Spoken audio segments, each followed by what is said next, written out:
Wizera urabona ubwiza bw'Imana, ubwiza bw'Imana bukugira special. Nimba ubyizera uvuga uti amina.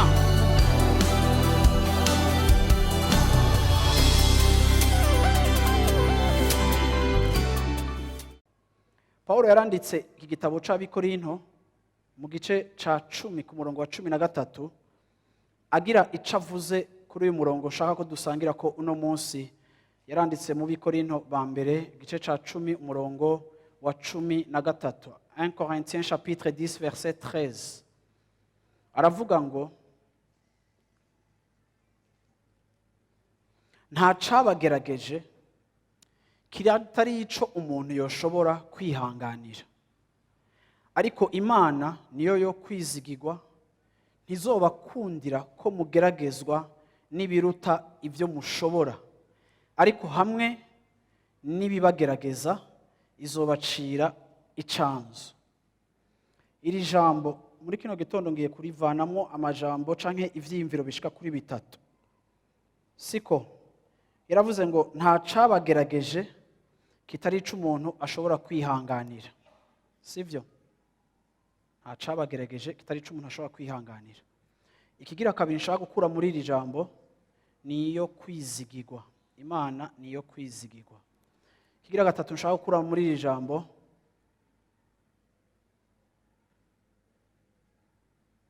irigira gatatu, ivyo mushobora.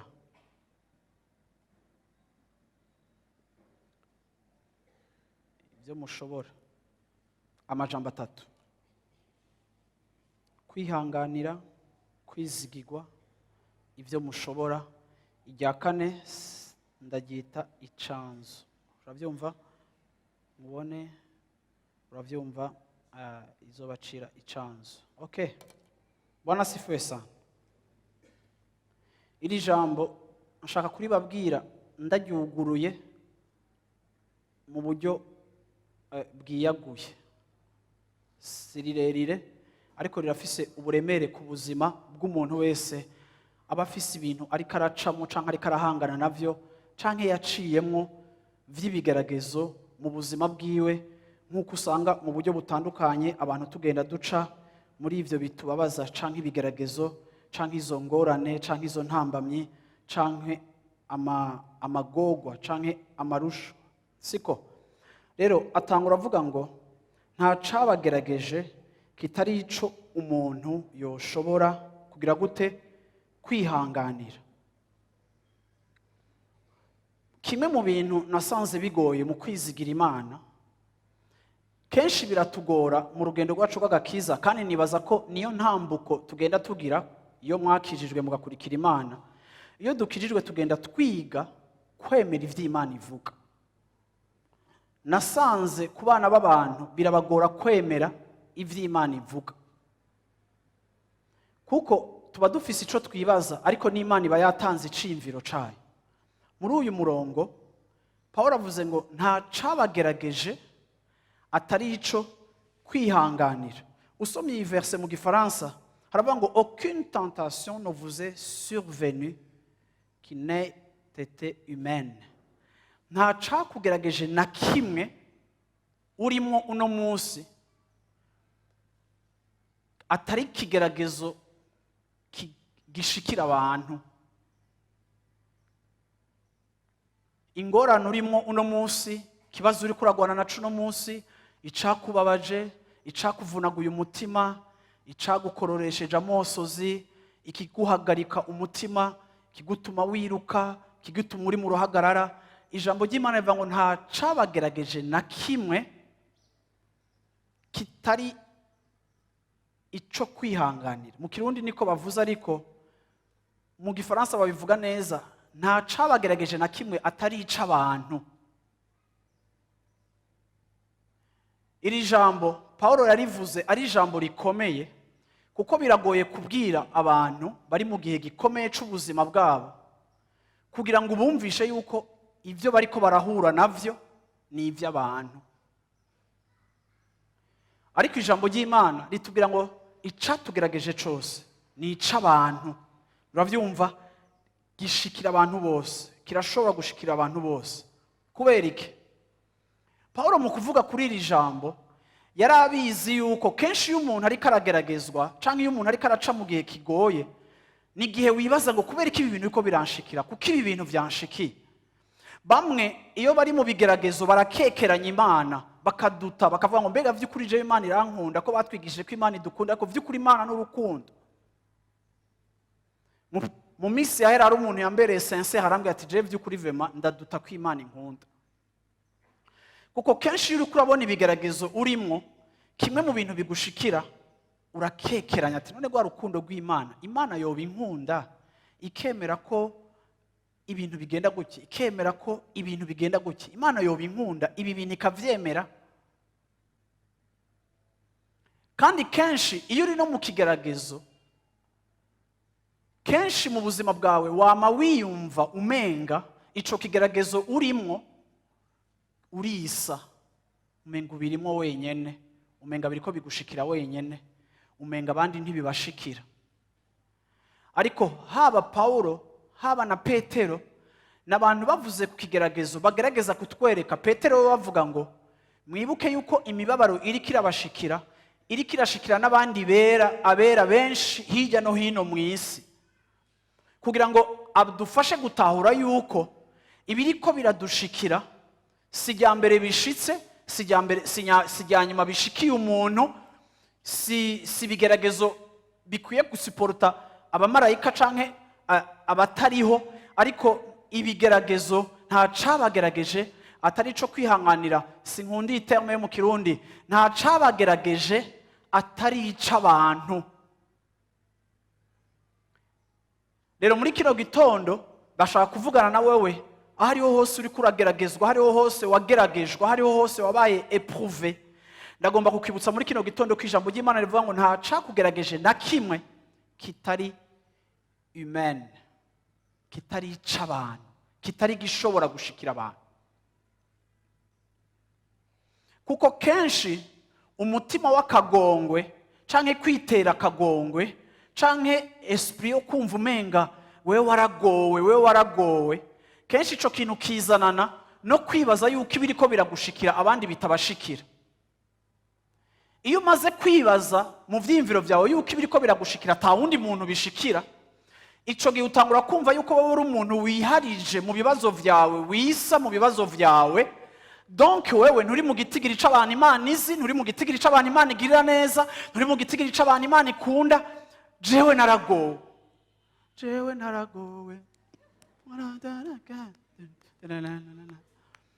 Mwihangane, memoire yacu irabika, ariko kandi ukumva ngo jewe naragowe. Bwira umwicanyi uti ibiriko biragushikira n'abandi birabashikira.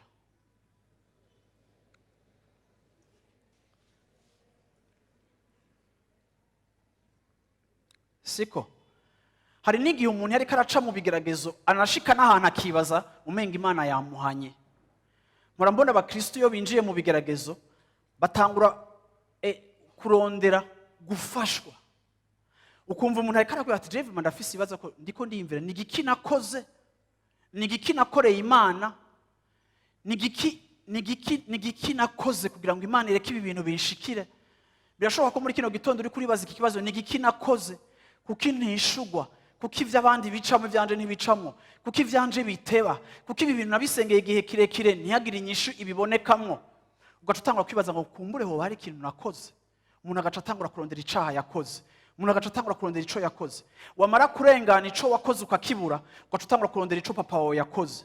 Ugasanga ugiye kurondera mu baonkle, ugasanga abakristo bako baragira enquête kuri base batabizi, abandi bagira amankete kuri ba nyina ngo bumve ivyo bagiriyemo. Kuko ntupave na kumva igituma uri mu kigeragezo kingana gutya, warasenze warisonzesheje, ariko kikahaguma, ugatangura rero gutandukira urwego rw'abavyeyi.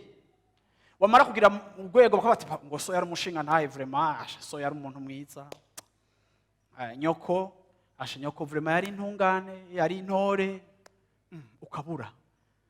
Uravyumva, ugaca utangura kuja kuri sogokuru. Bega sogokuru, umviriza ni mwashika kwa sogokuru muzokumigwa ko bose basenga kiranga. Uravyumva? okay, ugaca winjira rero muri processus ya deliverance kugira ngo babloke ibyo byose byakomotse kuri sogokuru wawe, bakakuderivra uravyumva, baheza kukuderivra ugasanga ca kigeragezo kiracari ngaha, ukazonye mu Kristo yicaye muri eglise yaracanganyikiwe, byose yarabigize, ibyo bavuze byose yarabigize, niyo tuguhamagaye mu masengesho ukavuga eka naco ntakoze jewe, eka byose je naragerageje, ukamera nka wa muhungu aza kuraba Yesu amubaza ngo ni iki gisigaje ko nkora, Yesu akamubwira ngo ukunde, ati ibyo byose narahejeje. Kuko ikigeragezo kigushira ahantu wumva yuko uri unique, urisa mukungene kikugize n'ivyagushikiye. Ariko nkana kubwire ngo iyo kote ya Satani yo kukwizola akakwereka kari ivyawe wenyene, nico kintu aheza agakoresha mu kugusambura no mu kuguheza, kuko yakumvishije ko ivyagushikiye atawundi muntu vyashikiye. Nuko rero Pawulo aravuze ngo nta cabagerageje, nta cabashitseko atari ic'abantu. Hello, allo, haleluya, Yesu ashimwe cyane, haleluya. Hari n'igihe usanga bamwe ivyabashikiye birenze kure y'ivyagushikiye wewe. Hari igihe ugenda kwa muganga wumva ubabara ahantu, sivyo, ukagenda uremvye. Hariho abantu baremba, hariho abantu bazi kugwara vrema. Burya hari kategori y'abantu bihagarara ko iyo bagwaye, ariko hariho n'abandi bantu iyo bagwaye naho ko baragakomere isi yose irahagarara, mukamenya ko hari ibintu vyabaye. Rero bene abo bantu bakunda kuremba cyane, iyo mushikanye kwa muganga akaza abonye baje basunika ku ntuzenya, kuri ka gatanda basunika, bazanye umuntu atera ajugumira agera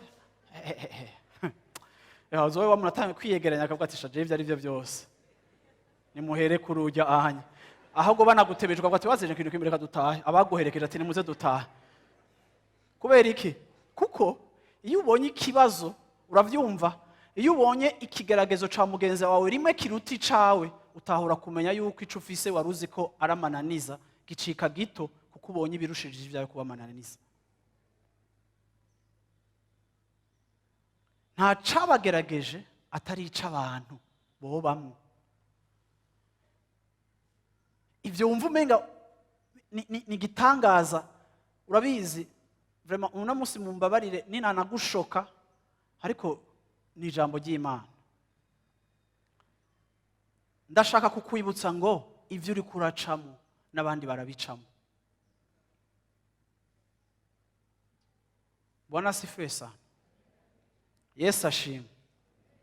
Amen. Kenshi igituma Paulo yatwandikiye akatubwirira ijambo nuko ikigeragezo iyo kirimo hama ugashishikara kwa muri uciyumvirako ubu meze nk'umuntu akibundikiye. Sinzi ko murabona inkoko iyo yabundikiye amagi irayashofa ikayakreera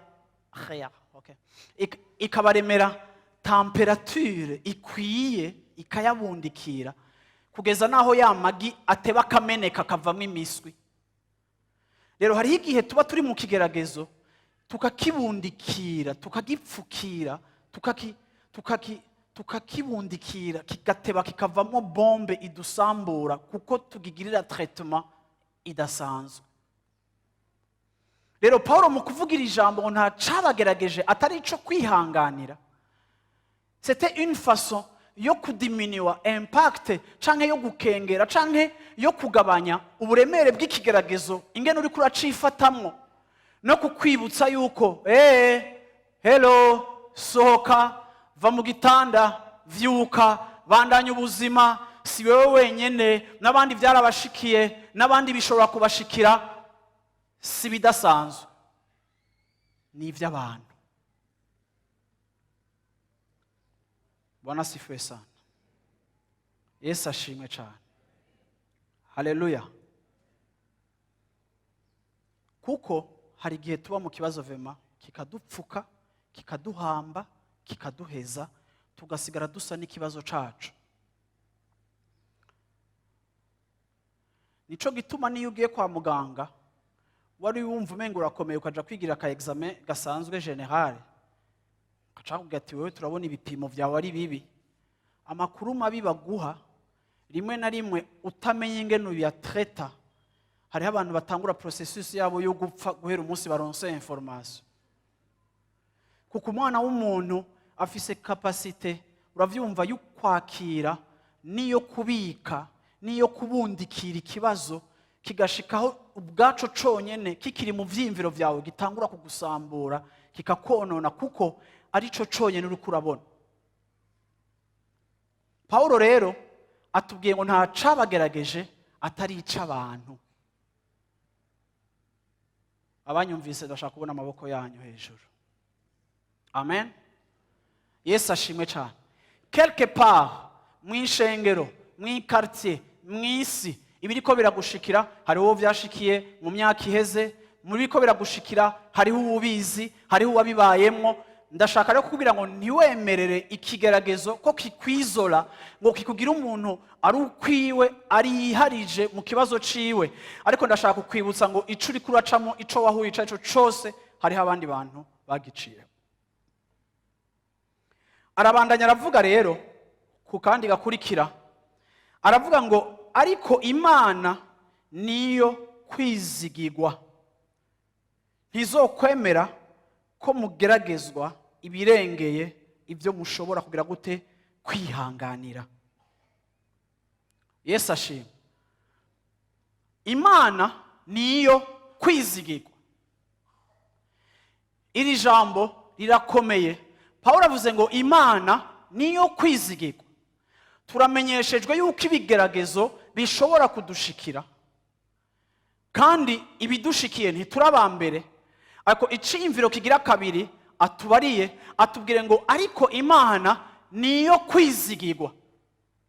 En d'autres termes, Bibiliya iratwigisha yuko Imana ata muntu igerageza, ariko Imana iremera ko tugeragezwa. Uyu munsi ndashaka mutahure yuko ibigeragezo vyose atari abadayimoni. Uyu munsi ndagomba kubibutsa yuko kugeragezwa birashika, ni ibintu bishikira abantu. Ariko igikomeye tugomba kumenya muri kino gitondo, Imana niyo kwizigirwa. Iri jambo ngo Imana niyo kwizigirwa, en d'autres termes, ni jambo ridufasha gutahura nimba ndiko ndageragezwa, ariko Imana ikaba yabirekuye, ngomba kudepanda ku bwizigirwa bw'Imana yemeye ko iki kintu ndagicamo. Ariko hari indi information iyi verse duhaye itubwiye ngo Imana niyo kwizigirwa, ntizokwemera ko mugeragezwa ibirengeye ibyo mushobora kwihanganira. Mana, ibi rero Imana yabonye ndiko ndacamo ko nshobora kuvyihanganira. Ndabizi ko muriko murayibaza kwera. Imana ivuze ngo ifise akayungiro. Iyo ikigeragezo kigira kizi wanje, Imana iragishira ku munzani, ikagipima, ikaraba ibiro vyaco, hama ikaraba ibiro vyanje spirituel vyo gushobora kwihangana, nanje ikampima, igapima ikigeragezo, uravyumva? Hama Satani akavuga ati iki kintu ndagomba kugenda kukimuteza. Imana igapermeta yuko kinshikira kuko yabanje kugishira ku munzani, igasanga igipimo c'ikigeragezo kingana n'igipimo canje co gushobora kugisuporta. Barantera amabuye rero no munsi muri kino gitondo. Ivyo uriko uracamwo bikugerageza vyose, Imana ntivyayicitse, Imana ntivyarenganye ngo bishike itabibonye, ariko Imana yarabishize ku munzani, isanga wowe urafise capacité zikwiye zo kuvyihanganira. Iki ni kindi kintu kigomba kukwibutsa ngo ntugomba kwihebura no kurengegwa no kwicurikira, kuko Imana yaragishize ku munzani. Ego kirababaza, ego kirambabaje, ego kiratuma ntaryama, ariko kandi biramfasha kumenya ngo Imana ntizokwemera ko ngeragezwa n'ikindengeye inkomezi. Nimba Imana yaragipimye igasanga ntugishobora, singomba kumedita ku kibazo canje, ariko ndagomba kumedita ku gushobora kw'Imana yemeye ko ibi bintu binshikako, kugira ngo niyubakire muri iryo shusho Imana imfitiye ritandukanye n'ishusho iki kibazo kiko kirakreya mu buzima bwanje. Yesu ashimwe. Yesu ashimwe. Uno munsi naje ntiteze kumva amen cyane, ariko nza guheza numva amen. Yesu ashimwe cyane. Haleluya. Bwana asifiwe sana. Imana ishimwe cyane. Ico Imana ije igasanga kirarengeye ugushobora kwanje, ici kivanamwo. Igihe Israeli Imana yari yisohoye ibavanye mu bugaragwa, bagiye gufata inzira ibatwara mu gihugu c'isezerano ya hafi. Imana icirazira abwira Mose ati, Mose ntubacishe muri ijya nzira, genda ubacishe mu nzira y'ikiyaga gitukura. Vuga uti ikiyaga gitukura. Imana iciraha explication Mose, igituma ndakubwiye ngo bacishe hirya nuko iyi nzira wari ugiye gufata irimo intambara nyinshi, bamwe bozibona bagaca basubira muri Egiputa. Rero ko ntashaka ko basubira muri Egiputa, fata inzira y'ikiyaga gitukura. Ni bande bazi ayo babonye imbere y'ikiyaga gitukura? Andotre terme, igihe bari imbere y'amazi, Farawo ari inyuma, bibaza ko bari mu kigeragezo kirenze. Waje kutwicira ngaha mu bugaragwa, baradukurikiye, amazi aruzuye, none tubigenza gute? Kuri bo bari mu kigeragezo, ariko kijya kigeragezo bari barimwo nico Imana yari yashwazise ko bacamwo. Hari nico itemeye ko bacamwo, ariko hariho ico yemeye ko babona, ikiyaga gitukura na Farawo inyuma mu mugongo. Igihe barira bakibaza ngo barapfuye, Imana yari yapimye uburemere bw'ikigeragezo barimwo, ibugereranya n'uburemere bw'ico imaze kubereka. Imana iravuga ngo ivyo mutari gushobora kwihanganira namaze kuvyerimina, nabarinze guca muri yanzira iribwa intambara kugira ngo nimusubire inyuma. Ariko aha ndabacishije ivyo muri ko murabona naho bikomeye, vous êtes capable de supporter ça. Amen. Yesu ashimwe cyane. Tubandanye. Amina. So, ikibazo cyose kikuzako kiza kingana n'ingene nawe wungana.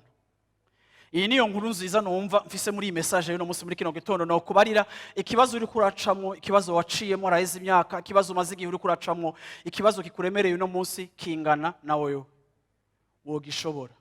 Urakomeye ntiwari ubizi ko ukomeye, warakomejwe ntiwari uzi ko wakomejwe. Bwana asifiwe sana. Yesu ashimwe. Amen. Ndagomba kuvuga muri kino gitondo ngo uzobinesha. Urashobora kubinesha ivyo uri kuracamo, urashobora guhangana navyo ivyo uri kuracamo, urashobora kubinesha. Birababaje, biraremereye, birandiza, birambabaza, fine, nibisanzwe kuko ndi umuntu, ndi sensible. Ariko kandi nzobinesha. Nzobinesha kuko byaraciye mu munzane w'Imana, Imana isanga nzobinesha. Haleluya. Sinshaka gutangura kugenda ngo ntangure kuza imbere yanyu nza ndafunga isura kugira mubaze ngo mbega ngo nibiki ko atameze neza muri iyi minsi. Hari abantu babikunda ivyo bintu, ukiteza ibigongwe ugasanga nyine ahantu hose wagiye bahurura umuntu avuga amajambo menshi yotangura ahoze mbongize visage y'umukobwa muri hangana. Uravyumva? Yo nibiki ari mu biki. Hari abantu bakundiye abantu bako bari yenkita kubera bo. Ameze gute? Yo ameze kumenga ntameze bien. Naho ugaca wumva nyene ako ga concern ako ka attention bagushizemo, naho ugaca wumva nyene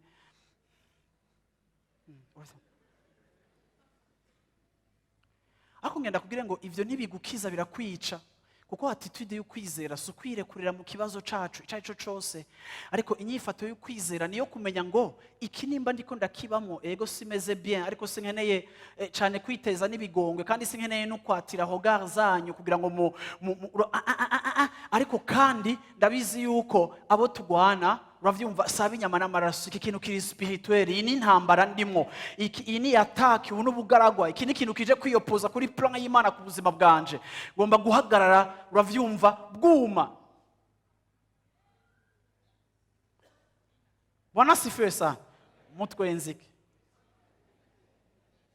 swat abantu bo 90. Haleluya. Siko. Amen.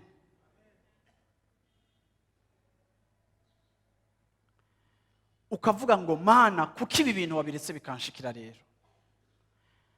Ariko ndashaka kubwira ngo ikimfasha no kwibuka ngo mais notre Dieu est fidèle. Numwizigirwa, niyo kwizigirwa.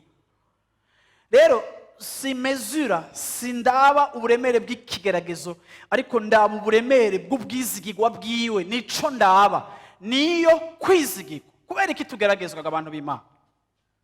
Turageragezwa kuko rimwe na rimwe ufise destine nini, urageragezwa. Hamiki nacone turanageragezwa kuko ibigeragezo birakuza karakteri yacu, biraduhingura, Imana irabikoresha. Ariko ngenda kubwire ngo kenshi mu buzima bwacu ikintu nabonye, ibigeragezo vyama bimeze nk'umugisha w'Imana winyegeje mu kigeragezo. Kenshi uzohora ubona yuko ibihe vyawe vy'ibigeragezo vyama bikurikirana n'ibihe vyawe vyo kwishurwa canke vyo kubona Imana canke vyo kubona ibitangaza vy'Imana. Kenshi ikigeragezo kiraza kikatiha attention yawe, ariko ugomba kwiga kukiraba nka kimwe mu binyegejemwo umugisha w'Imana. Hirya y'ikigeragezo hari umugisha, hirya y'ikiyaga gitukura hari kubona Imana yugurura amazi, hirya yo kubona Farao mu mugongo wawe hari kujabuka ikiyaga gitukura ugashika hakurya. Ikigeragezo cama kenshi ari indicateur ya presence y'umugisha, ariko kikaza kimeze nk'ikiwunyegeje, kiri degize. N'umugisha degize mu kigeragezo. Bwana sifiwe sana. Abariko barageragezwa Yesu ashimwe cyane. Haleluya. Abikorinto ba kabiri igice ca 12 guhera ku murongo w'indwi, umurongo w'indwi umunani uw'icenda. 2 Corinthiens chapitre 12 versets 7, 8 et 9. Abikorinto ba kabiri. Abikorinto ba kabiri. Abikorinto ba kabiri igice ca 12 ku murongo w'indwi kugeza ku murongo w'icenda. Ubu ni Pawulo igihe yasenze ari mu kigeragezo. Kandi kugira ngo sintegwe kwishira hejuru birenze urugero, ndabitewe nuko nahishuriwe ibirushiriza kuba ibihambaye, nico catumye mpabwa igisata mu mubiri, intumwa ya Satani yo kunkubita ibipfunsi ngo sintegwe kwishira hejuru birenze urugero. Kandi kuri ivyo natakambiye umwami wacu gatatu ngo kimvemwo. Arambarira ati ubuntu bwanje buraguhagije, kuko ubushobozi bwanje buhishurwa mu ntege nke. Nuko cane cane nzonezerererwa kwirata intege nke zanje, ngo ubushobozi bwa Kristo bugire gute burushirize kuboneka. Yesu ashimwe. Paulo muramuzi ni umukozi w'Imana. Paulo muramuzi yatwigishije ibintu byinshi bikomeye. Ariko uyu mugabo ndamukunda kuko afise mu nyandiko ziwe urashobora kubona characteristiques z'umuntu akunda Imana. Paulo yarakorera Imana hama aragwara. Abantu benshi baravuga ko ari ingwara biboneka ko ari ingwara iri chronique. Uravyumva, bamwe bavuga ko yari afise ikibazo c'amaso, abandi bakavuga yuko yari afise ikibazo ca epilepsy. Hariho n'abavuga ko yari afise izindi ngwara, ariko beaucoup plus intandara n'amaso biboneka ko ari cyo kintu Paulo yagwaye. Mwibuke ko Paulo mu gihe ciwe niwe muntu wa mbere yatanguye amashengero menshi, n'umuntu yakoreye Imana. 3/4 za Nouveau Testament mu ma epitre ni Paulo yavyanditse. Paulo yari umukozi w'Imana adasanzwe. Ariko muri uko gukorera Imana aragwara. Usomye mu gitabo c'Abagalatiya, sinzi ko uyu murongo nawanditse ahantu, Galate. Nayo nanditse. Galate, attends.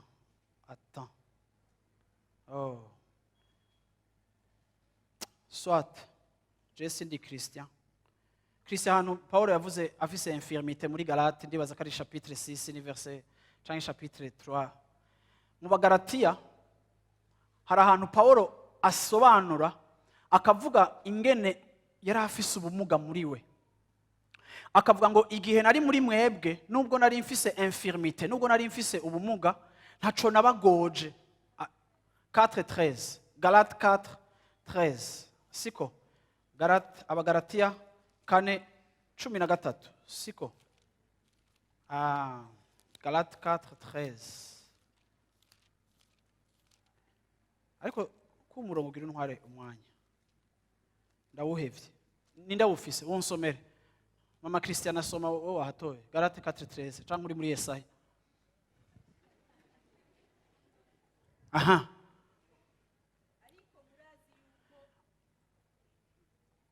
ndaguha amarore. Ariko murazi yuko amagara make y'umubiri ariyo yatumye mbabarira ubutumwa bwiza ubwa mbere. Paulo yagiye mu Bagalatiya ariko yaragwaye. Iyi ngwara Paulo yaragwaye biraboneka ko ari ingwara yamubuza rimwe na rimwe gukora. Murabizi ko Paulo yari umuntu ari active, yari umuntu adandaza kandi agakorera n'Imana, ariko kubera ubu bugwayi hari igihe yaja muri konje agahagarika ibintu kuko aremvye canke asinzikajwe n'ingwara, bikamutuma atagira muvuma nyinshi kuko umubiri wiwe uri afebri.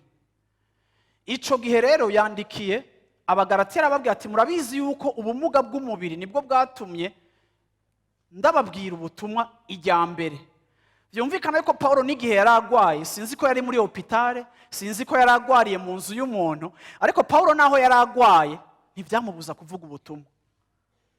Bamwe rero muri izo ntege nke atafashe ingendo yababwiye ubutumwa bwa mbere, bamwe barakizwa, mu nyuma ishengero riratangura ngaho mu Bagalatiya, ariko si ikintu Paulo yakoze ari mu mamoyen yiwe yose, ariko yabikoze umubiri wiwe uri afebri. Aravuga ati murabizi yuko ukugwara kwanje ariko kwatumye ndababwira ubutumwa bwa mbere. Ndashaka rero mwimagine uyu mukozi w'Imana akomeye ariko aragura ubwami bw'Imana, ariko araja mu bisagara, yatwaye ubutumwa akabutwara mu duce twa Azi, akabutwara mu duce twa Europe. Uravyumva yikora ku buryo bwiwe, agenda akorera Imana, aragwaye kandi akabona ko ingwara iramufrena muri objectif afise yo gukorera Imana. Muri iyi chapitre twasomye mu Bikorinto aravuze ngo narasenze, haleluya, narasenze gatatu, ndavuga ngo Mana nkura mwirihwa. Murumva ko ryari isengesho novuga ni isengesho riri legitime. Igihe uvuga uti Mana nkiza kugira ngo ndagukorere, Mana nkiza kugira ngo nkore ibikorwa vyawe, Mana nkiza kugira ngo mbandanye kugukorera, mfise imigambi myinshi yawe, nkiza. Ariko ngo asenze gatatu Imana yanka kumukiza. Ngo ikintu Imana yamwishuye amaze igihe asenga, sinzi ko yisonzesheje, sinzi ukuntu vyagenze, ngo Imana yaraje amubwira ati Paulo ubuntu bwanje buraguhagije. En d'autres termes, ntukeneye ko ndagukiza ingwara, ahubwo mu gishingo cyo kugukiza ingwara ndagutumiriye kumedita kuri grâce yanje iri ku buzima bwawe. Wibuke yuko ubuntu bwanje kuri wewe buraguhagije malgré que la maladie subsiste.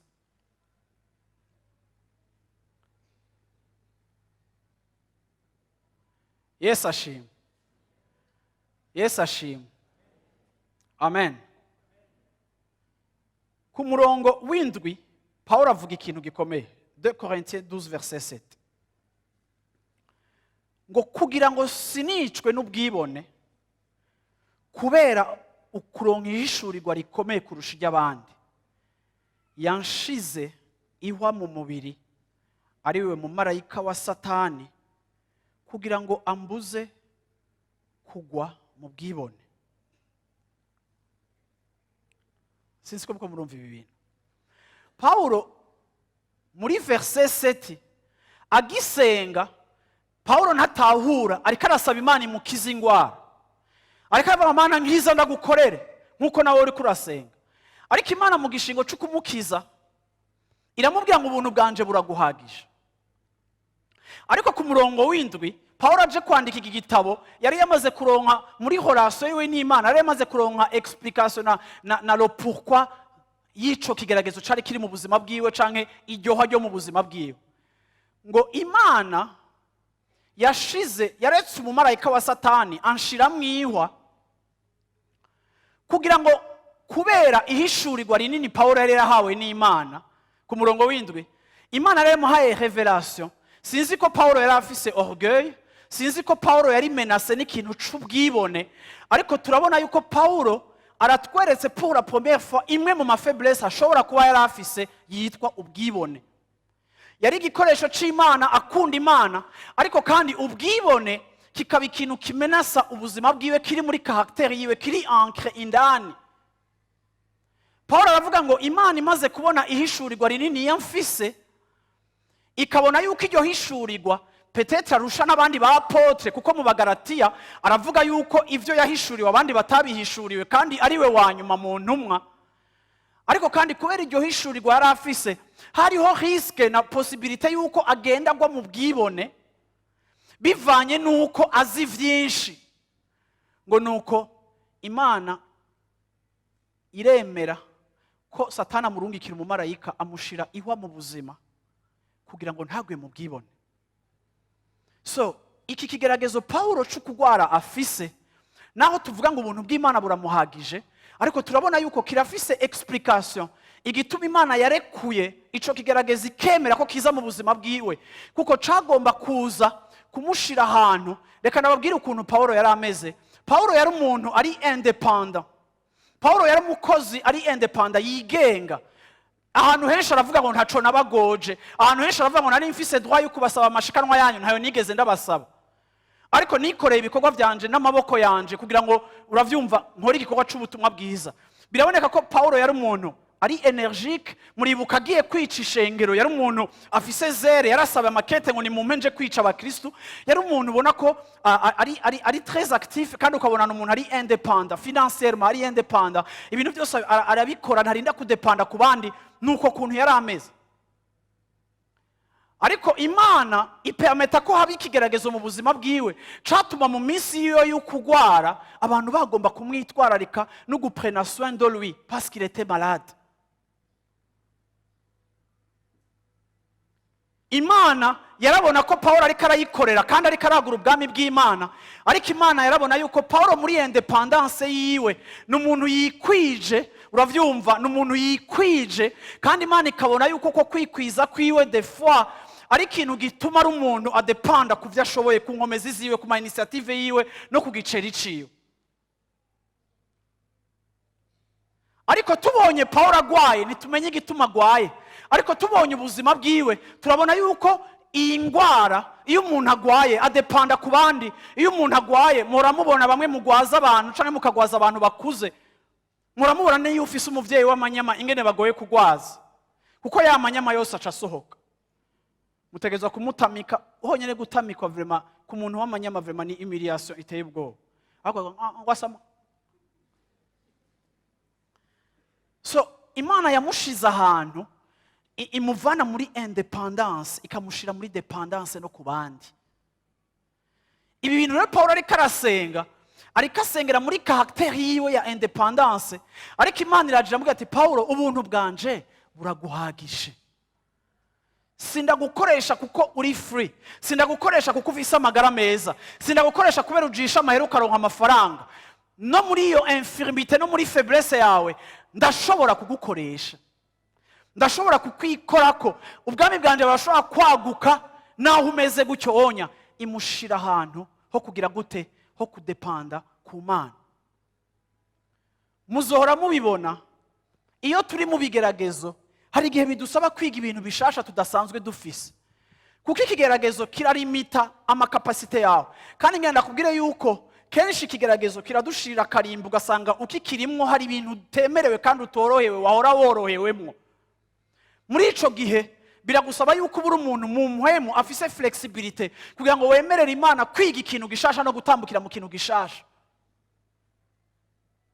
Uwo mwanya uri kuriga gutambukira mu kintu gishasha gitandukanye nuko wari usanzwe umeze, ico gihe Imana ibiri kirajusta ibintu muri karakteri yawe, iri kirakubohora ibintu bimwe bimwe bikurimo idakeneye. Kuko naho uri Paulo uri kurakorera Imana, Imana iracakeneye kugutreta no kugukuza no kukubohora.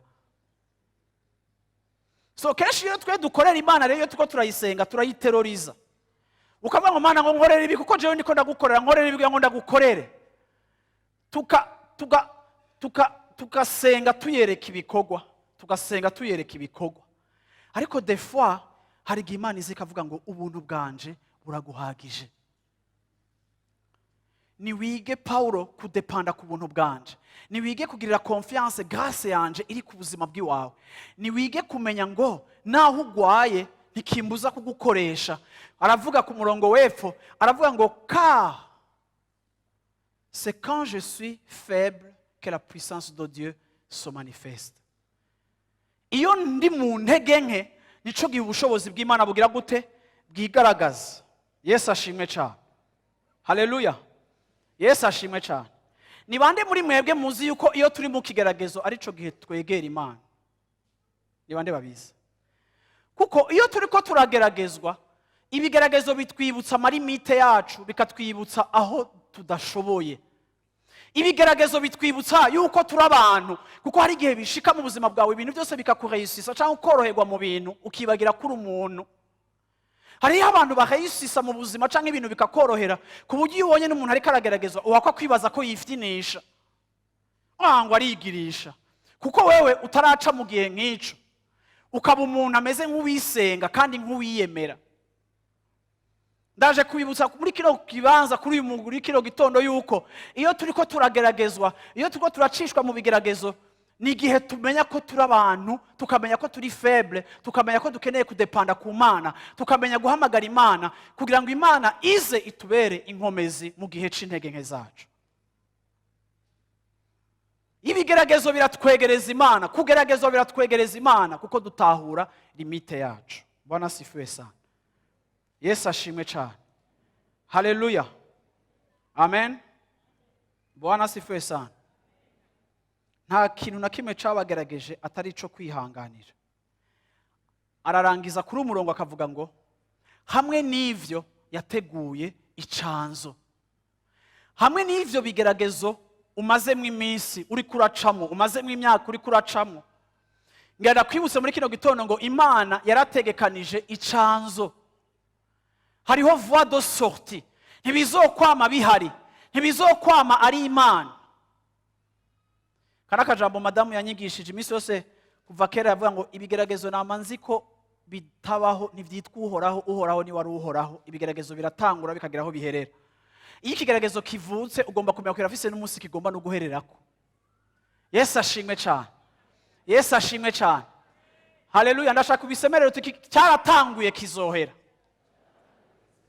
Yesu ashimwe cyane. Hari igihe wiruka muri alimentation ukagura ikintu ukunda, uravyumva washitse muhira ugasanga munsi kuri date ya expiration caraheze. Ndaje kubabwira ngo uravyumva ibigeragezo vyacu birafise date d'expiration, birafise ryari bizobora, birafise ryari bizohagarara, birafise ryari bizopfa, birafise ryari iyo page izoba tourne, birafise umunsi vyatanguriye, birafise n'umunsi bizohererako. Ariko Imana yacu yoyo izokwama ari ibihe bidashira, izokwama ihari. Haleluya. Ngo hamwe n'ivyo narabateguriye icanzo. Yesu ashimwe cyane. Yesu ashimwe cyane. Reka kujuragirika wirukanka hirya no hino uja kurondera abantu ngo bagusengere, uja hehe ufata amayira ugenda wirukanka urondera abantu nk'urondera abapfumu, bakakubwira ngo hari ukomeye genda biraba, hari ukomeye genda biraba, hari ukomeye genda biraba. Reka nakubwire ngo kitaragera kugenda nikizogenda. Naho wosengerwa n'akayoya kagasenga ku munsi wa date ya expiration kizogenda. Ariko kandi niwe nasengerwa n'umuntu ajejeta amavuta ariko akagusengera kitarahera ntaho kizoza, kuko nta cabagerageje atari ico kwihanganira. Yesu ashimwe cyane. Rero ko bimeze gutyo, nkeneye gushira amaso yanje kuri option ziri mu Mana. 1 niyo kwizigirwa. 2 yagipimye isanga kirangana nanje nkwiye guhagarara nk'uko kimeze. 3 hamwe n'ivyo azoducira icanzo. Ngomba gukanura nkasenga kugira ngo Imana inyereke icanzo. Icanzo nta narimo ari umuryango munini yawinjiramo amakamyo, ariko icanzo kamara akajyango gatoya kataboneka ariko abantu bacamo bagenda hakurya. Haleluya. Imana izoducira icanzo nk'abagomba gucika ku icumu y'ico kigeragezo, ariko kandi mu kubana n'Imana nzoshobora kudetekta iyo canzo iko wapi. Yesu ashimwe cyane. Yesu ashimwe cyane. Yesu ashimwe cyane. Rero ndaje kubabwira no musi muri kino gitondo ngo bamwe muri mwebwe ibigeragezo murimo ntiharagera ko bihera. Biracahari, ariko kandi mwibuke yuko naho bikihari ubuntu bw'Imana burabahagije. Haleluya, haleluya. Hariho ubuntu bukwiranye n'ico kigeragezo uriko urabamwo. Yesu ashimwe cyane. Hariho ubuntu bujanye. Reka ndakubwire, nimba ari igihe twiga ku buntu bw'Imana, ni igihe turi mu bigeragezo. Ukavuga ngo jenga ibintu ntibyashika, ngo sinzi ko nzobishobora, ngo jenga nzoca nipfira. Mumbarize ngo urapfa. Nturapfa, kuko Imana yaragishize ku munzani isanga wewe woshobora kukibamo.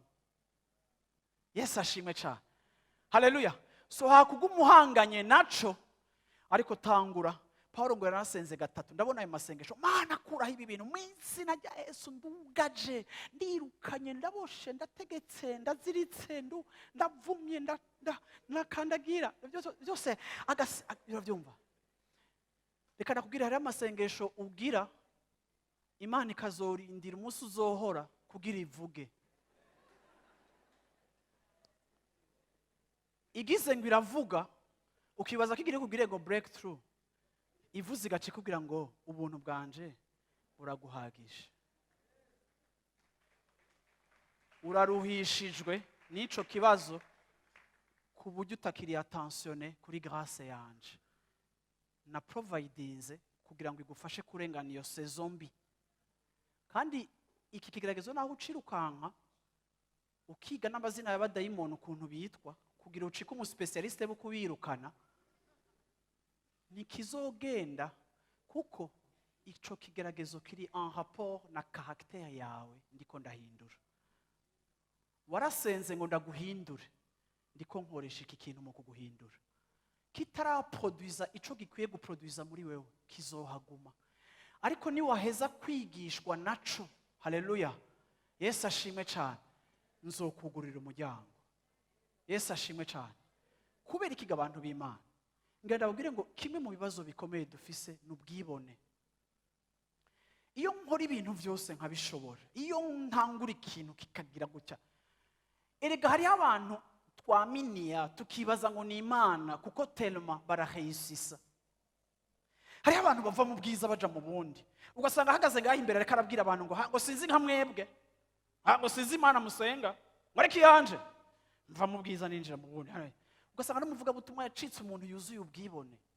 Rimwe Imana igapermeta yuko yexperimenta échec kugira ngo abantu ntibabonewe, kandi wewe wamenyekane nk'umuntu ari faible, hama Imana imenyekane nk'Imana iri fort. Igihe Paulo yikura kw'inzoka yamukomoye bakibaza ngo agira apfe, bakabona nakize, bamwe baravuze ngo erega ni Imana. Bakabona yakize, baravuze ngo erega uyu muntu ngo ni nk'Imana. Hari igihe abantu babona ibyo ushoboye bagahakwa kukwemera, ariko mwibuke ko atana rimwe Imana yategetse canke yaprevoye ko twega abantu batwemera. Twebwe nyankarankata, mucafu, inyongori, udusurira, nico turi. Niyo yonyene ikwiye gute gushigwa hejuru. Niyo yonyene yahatari. Niyo yonyene ikomeye. Niyo yonyene iri parfait. Niyo yonyene, haleluya, haleluya. Twebwe twese turashikirwa n'ivyo gushikira, turababara, turarira, turaba faible, turaruha, turaneshwa, turakora ivyaha, turatsindwa. Imana yamipermeta ko mutumenya nk'abantu kugira ngo yoye gumenyekana nk'Imana. Nico gituma Paulo bitamuteye isoni kwandika ngo kubwo ikibazo c'ubwibone Imana yashimye gushirihwa mu buzima bwanje. Grand apôtre adukonfesa ko afise ubwibone.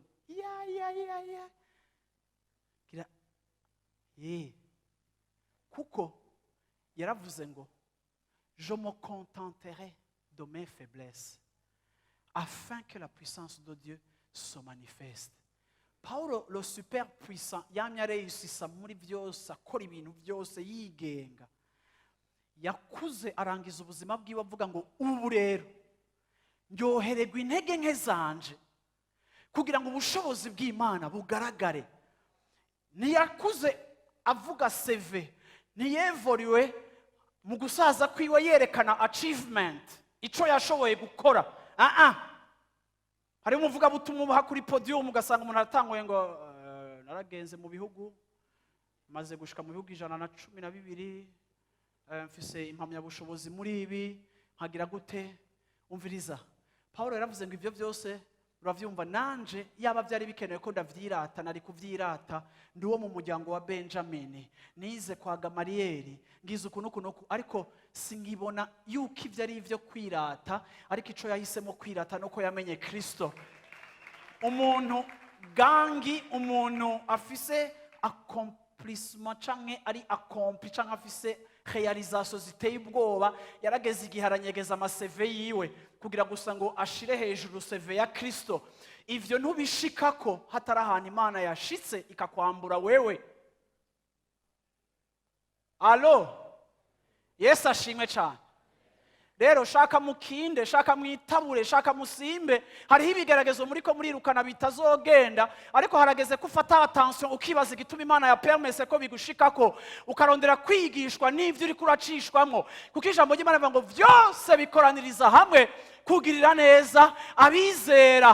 Yesu ashimwe cyane. Vyose bikomereza hamwe, ingwara yawe ikomereza hamwe, ikontribua. Ukubura kwawe gukontribua kukugirira neza, ukubura kwawe, inzara yawe n'ubukene uri kurahura nabwo no munsi, wohindura ingene ubibona, vyose byo kontribua kukugirira neza, kuko byose Imana irashobora kubikoresha ikagukuza. Abazogaruka dimanche muvuge ngo amen.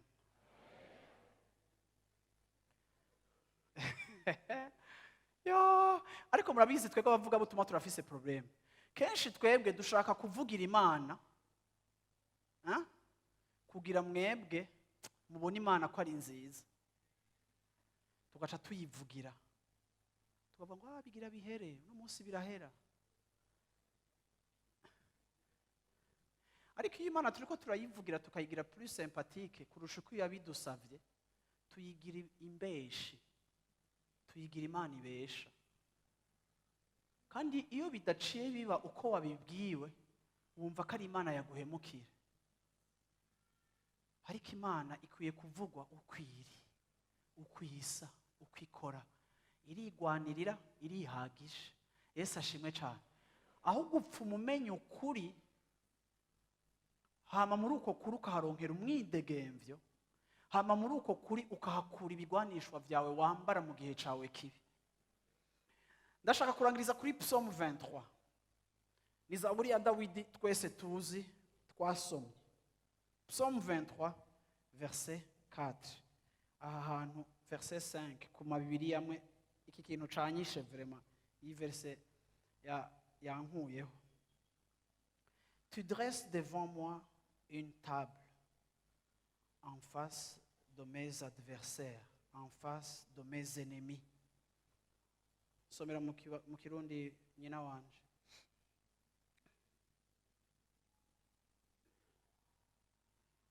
Psalm 23, 5.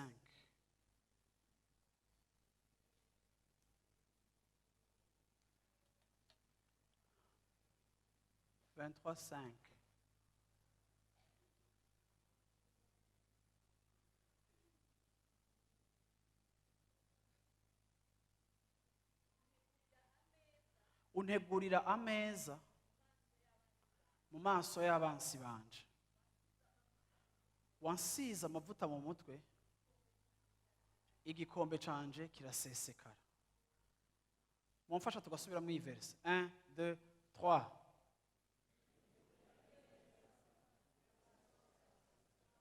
Aha.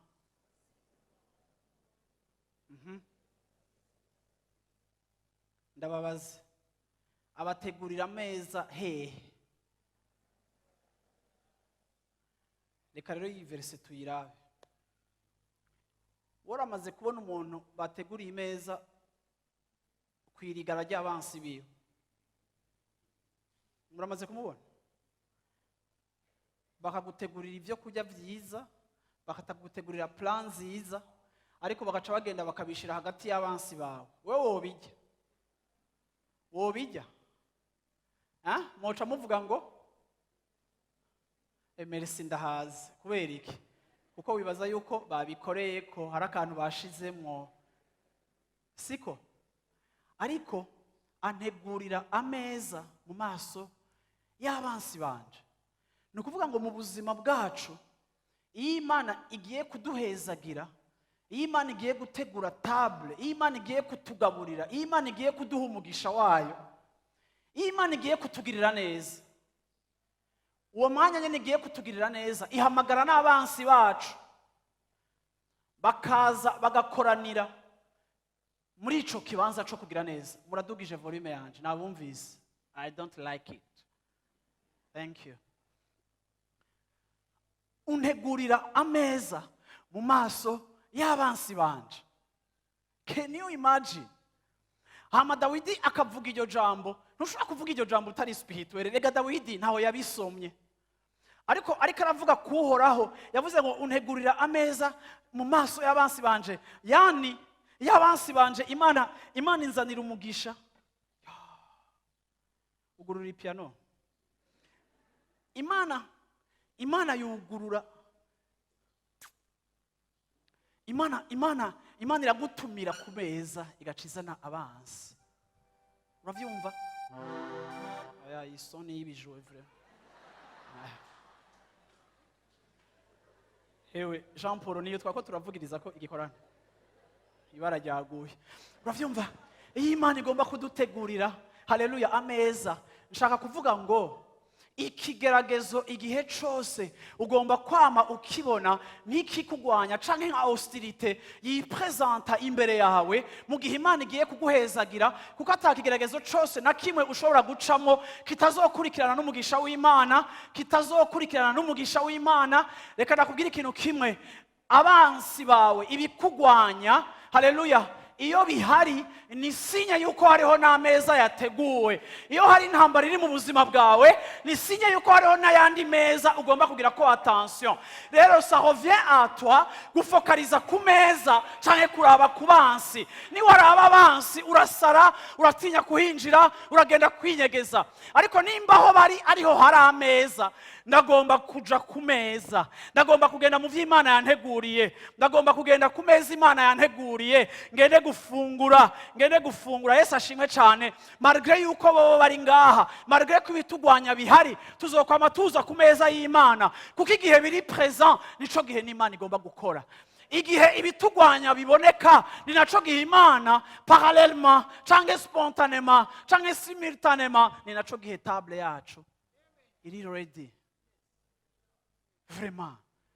Bon appétit. Sasita irageze. Bon appétit shengero ry'Imana. Haleluya. Ndabakunda cyane muri beza, ariko ndabashingira naye ndababwira ngo bimwe ntibirahera, ariko hari n'ibibwira bihere, ariko kandi bifise date d'expiration. Ntirengwa ko, uravyumva? Ntirengwa ko. Haleluya. Ariko hamwe n'ivyo azoducira icanzo. Yesu ashimwe cyane. Haleluya. Sinshaka kwifokaliza kubingwanya. Shaka kwifokaliza ku meza yateguwe. Kuko ibingwanya ntibibura, ariko heureusement ko hari ameza. Mbega abantu bafungura ko bari kugira bagire gute, baronke energy yo kubaho niyo kugwana niyo coexist.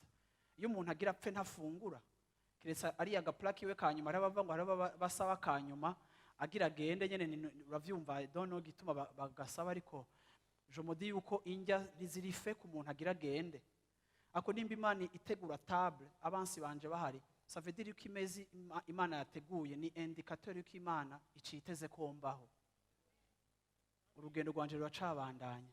Nivyo Imana yakoreye Eliya ariko arahunga Yezebeli, yaramuvyiye ngo vyuko ufungure, Imana iramugaburira ariko arahunga. Yari indicateur na signe yuko ntugiye gupfa, ariko ahubwo fungura wokwicwa n'inzara kurusha uko Yezebeli yokwica, kuko we nagiye no kukwica, ariko inzara yokwica. Kula alafu uendelee. Amen. Tusenge Imana. Haleluya. Bwana asifiwe sana. Yesu ashimwe cyane. Uko mudahaguruka, kubera navuze ibigerageza. Ya. Bwana asifiwe sana. Ni vyiza kumenya uko bimeze, kugira ngo tumenye uko duhagarara. Hari abantu benshi ubunya bahevye n'amashengero, hari abantu benshi ubu batakiza ngo nibiki. Ngo je Imana ntayo ndiko ndabona. Ngo Imana dusenga tutabona. ngo Imana ngo duhamagara ngo jengo n'amasengesho ntimusuye kumpamagara. Wowe uri kukanga nde? Uri kukanga nde kwera? Reka ndakubwire uzogaruka muri 2 ans wakubititse ariko uzogaruka. Kuko ugomba guhita bwicuraba. Ni waraba ku bwansi ntuzokwavansa ariko ni waraba kuri table tu vas avancer. Muri urugendo rwanje gagakiza sishaka kuraba ivyo mbuze.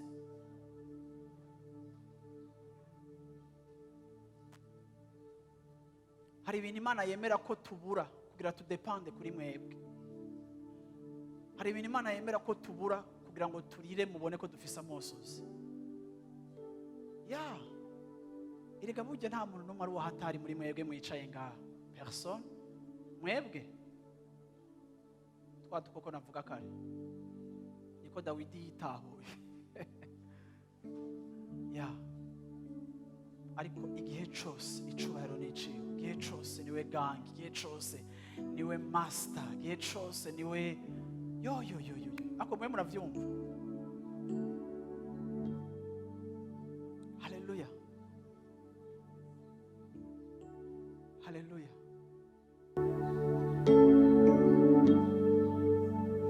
Hari igihe ushobora kuri n'umuntu wanka ko abantu bakugirira ikigongwe, Imana igashira ikibazo, kemera ko ikibazo kiza mu buzima bw'abantu bose bakakumvira ikigongwe, ugashishwa nuko bakumvira ikigongwe.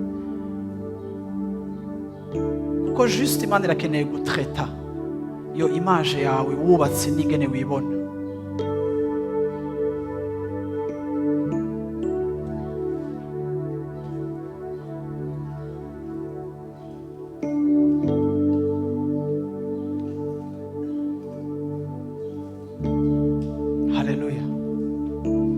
Asifiwe sana. Yesu ashimwe cyane. No musi muri kino gitondo ndashaka uhitemo icuraba. Urashobora kuraba abansi ukarengeko, urashobora kuraba ameza naho nyene ukarengeko. Ariko efe y'abansi na efe y'ameza nibisa, kimwe cyose kirisa. C'est à toi de choisir ico ushira kwa amazi carico. Hallelujah.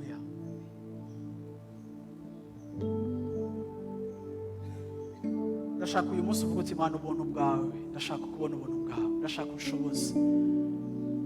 Mu gishingo cy'uko ntangura kwidogera ibintu bidahinduka, ngo bimaze imyaka 5 bidahinduka, ngo tugira gutya, ngo bimaze igire gute.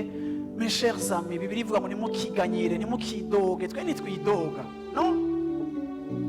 Ariko hakoshira energy yanje muri dogage, ngomba gushira energy yanje muri shimage. Kuko iyo ntanguye gushima ntangura kubenefisi ya grâce y'Imana. Kuko imbere yuko ninjira muri kino kigeragezo Imana yari yaramaze no guprevoir ya grâce, ubuntu bujanye n'ivyo ngiye guhura navyo. Imana yari yarabitse mu kabiko kayo package y'ubuntu bwayo bujanye n'ikigeragezo canje. Iyo mbonye ikigeragezo canje mu gitondo rero ngomba no guca ndondera ubuntu bwanje aho buri, kuko ndabizi ko Imana ataco yemera konzamwo itaprevoye n'ingene nzogicamwo.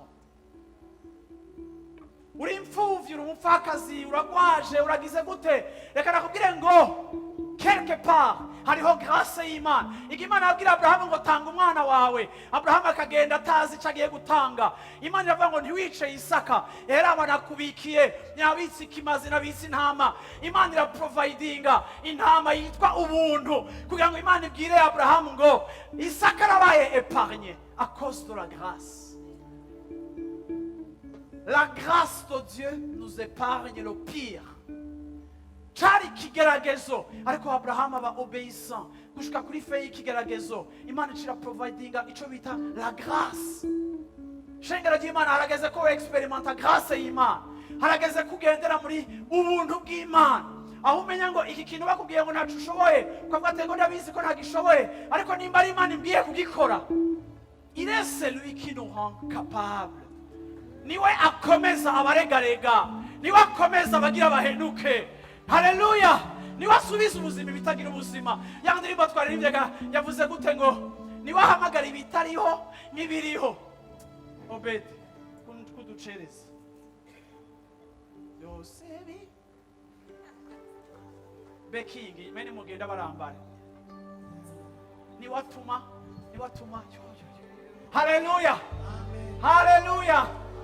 Utavyumva vrema nahaguruke basi, akwihagurukira gusa kuko hariho grâce. Ni watuma bikunda. Ndashaka kuvuga amajambo y'iyi ndirimbo uyavuge tutaririmbye, hariho abatayizi.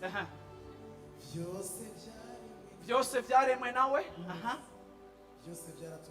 byose byaraturemewe, byaramuremewe wewe. Ikindi naco byose bizanwa nawe, hama kandi ni watuma bikunda vrema. Ndakwizeye ntiwigera unanigwa, never, ntiyigera ananigwa. Mubindi ntayuzi uzura ibyapfuye, turakeneye kandi abaririmbyi ni uzura ibyapfuye, wita aho rero apo kaza wita ibitariho nk'ibihari. Haleluya, Yesu ashimwe. Arahamagara ibitariho akabivuga nk'uko vyexista kandi tutaranabibona. Haleluya, byose byaremwe nawe vrema. Haleluya, Yesu ashimwe cyane. Muri kino gitondo hari ubuntu bw'Imana. Yesu ashimwe cyane. Haleluya, hari ubuntu bw'Imana ku ishengero ry'Imana, hari ubuntu bw'Imana ku bantu b'Imana. Yesu ashimwe cyane. Haleluya, ntukemere ko hari ikintu na kimwe kikurengera. Ubisengere, ubibwire Imana, uhamagara Imana. Yesu ashimwe cyane. Ahubwo ndashaka turangirize muri iyi ndirimbo. Haleluya haleluya, dusenga uvuga ngo Mana, ubuntu bwawe Mana, ubuntu bwawe bunshoboze. Hariho abinjiye muri chômage. Haleluya, ubuntu bw'Imana bugushoboze guca aho hantu, gushaka akazi gashasha kazoboneka. Ariko n'akazi gashasha kataraboneka, uracafise impamvu yo guhimbaza Imana no kuyikunda, kuko yabiretse birashika, ariko kandi birafise aho bizoherera. Ariko muri iyo periode y'ubugaragwa, haleluya, azoguha amazi mu bugaragwa, azoguha amanu, azokugaburira, azogukomeza, azoguha ubuntu bujanye n'ubugaragwa bwawe uko bumeze. Haleluya, amashi yacu kuri yo Mana. Oh, haleluya, yeah.